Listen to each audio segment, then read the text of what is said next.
Assalamualaikum warahmatullahi wabarakatuh. Kesempatan kali ini saya sudah memodif pelembab ruangan, pengharum ruangan, atau di tulisannya biasanya diffuser atau humidifier tulisannya. Dan ini sudah saya coba beberapa hari dengan menggunakan wadah seadanya terlebih dahulu. Yang terpenting saya bisa melihat ketinggian air ada atau tidak, dan pastinya lebih banyak dari bawaan aslinya ini. Kalau ini kebetulan mereknya Tafware, dan pelembab ruangan yang seperti ini banyak sekali yang beli dan banyak sekali juga yang rusak. Dikarenakan apa? Dikarenakan yang pertama, kita tidak bisa melihat sisa air yang sedang kita gunakan. Jadi tidak ada indikator airnya ini sudah habis atau tidak. Taunya orang-orang itu ketika beli, kita isi airnya, terus kita nyalakan dan nanti akan mati sendiri. Padahal bukan mati sendiri, tetapi sensor ini overhead dan driver dari membrannya tadi di bagian controller itu juga sudah panas, makanya dia mati sendiri. Dan ketika 1, 2, 3 kali pasti akan rusak kalau sampai sering meninggalkan alat ini menyala sampai airnya ini benar-benar habis. Karena di bagian filter sudah jelas ada bagian hitam. Kalau lihat di video saya sebelumnya ketika saya memperbaiki alat ini, di bagian filter itu ada warna hitam kayak kebakar gitu, jadi kepanasan ya di bagian membrannya ini, di bagian bawah. Ketika tidak ada air, filter itu nanti akan kepanasan, panas, dan pastinya akan gosong. Nah, karena permasalahannya baik yang murah, pelembab ruangan yang murah maupun yang mahal, setahu saya itu masih belum ada yang ada proteksi ketika airnya itu sudah habis. Tidak ada.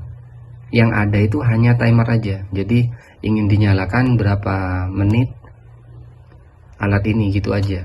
Setahu saya itu yang ada, kalau yang ada timernya itu ada. Tapi kalau untuk indikator air itu sudah habis, itu belum ada. Selama saya beli atau saya menggunakan alat sejenis ini ya, walaupun sensornya kalau yang ini kan tipe yang bukan keramik, kalau yang celup itu tipe yang keramik atau direndam ke dalam air. Itu belum ada proteksi ketika airnya itu sudah habis. Jadi hanya ada timer. Kalau yang ini benar-benar tidak ada timer. Kita harus tahu dan mematikan sebelum airnya ini habis. Nah, ketika kapasitasnya ini sudah saya ubah, kalau saya menggunakan filter, saya lepas dulu ya. Kalau saya menggunakan filter bawaan, ini hanya kurang lebih 5 cm mungkin ini ya. Kurang lebih 5 cm.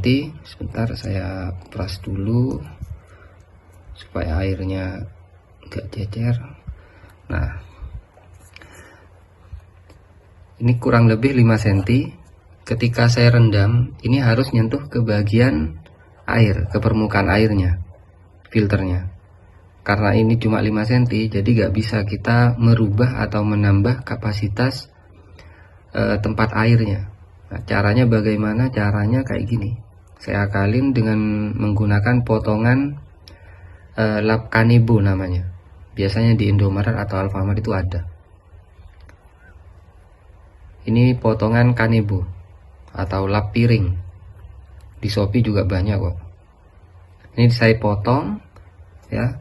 Setelah saya potong, baru saya selipkan ke bagian ini, di atasnya pir dan di bawahnya filter dari bawaan pelembabnya ini, pelembab ruangannya ini.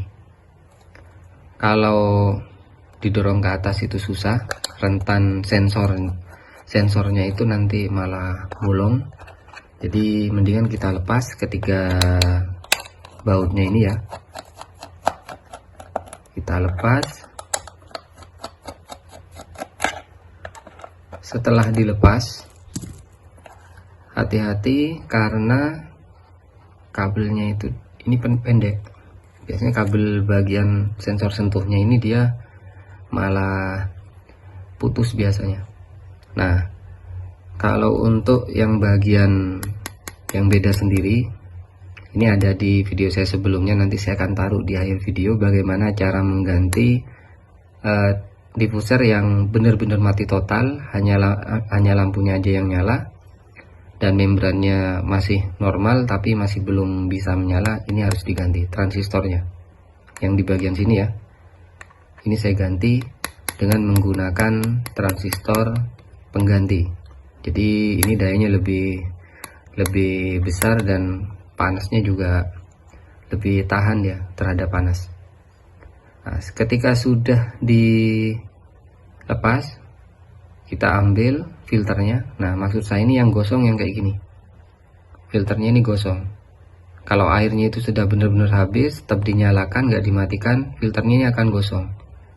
Nanti yang kena transistor yang kecil di bagian boardnya ini yang saya ganti, sama sensornya nanti akan rusak. Nah, setelah filter diambil, kita tinggal selipkan di bagian atas pirnya ini. Tinggal masukkan gitu aja, kayak gini. Baru kita masukkan lagi filternya. Nah, kita masukkan filternya, pasang lagi. Jadi itu aja sebenarnya. Intinya di kanebo. Nanti kita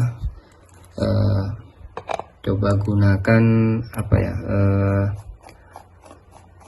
air galon. Jadi galon itu sebagai tempat airnya atau wadah air dari pelembab ruangannya ini ya, itu malah bisa bertahan 2 hari mungkin kalau nggak 3 hari. Jadi kita agak perlu khawatir airnya rusak kalau menggunakan galon yang besar. Itu kan 19 liter kalau tidak salah. Ini aja belum 1 liter sudah bisa 4-5 jam, apalagi yang 19 liter. Nah, ketika sudah, ini kita pastikan basah ya, baru kita nyalakan. Kalau untuk panjang kanebonya sesuaikan dengan wadah yang akan kita gunakan. Jadi gak harus seperti ini. Sesuaikan dengan wadah yang akan kita gunakan. Nah, ini asapnya banyak kan. Dan pastikan juga menggunakan air yang bersih, jangan air yang kotor. Nah, gini. Banyak asapnya ini. Bukan asap sih, uap. Ya mungkin cukup sekian yang bisa saya bahas. Semoga bermanfaat. Wassalamualaikum warahmatullahi wabarakatuh.